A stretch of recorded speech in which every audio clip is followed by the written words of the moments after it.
Mana bugün 18-may. Bozor Qo'rg'on pasport stol. Mana o'chirit ko'rsangiz.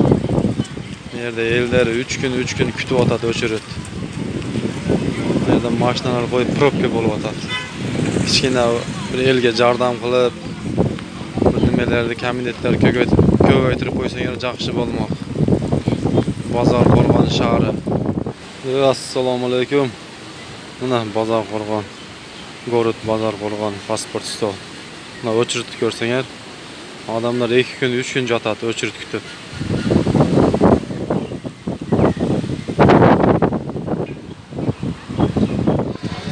Mana 18-may Gorod Bozor Qo'rg'on pasport stoli.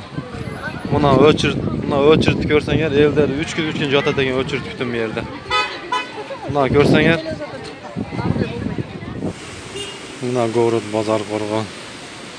Bugün 18-may 2022 yil o'chirit pasport stol.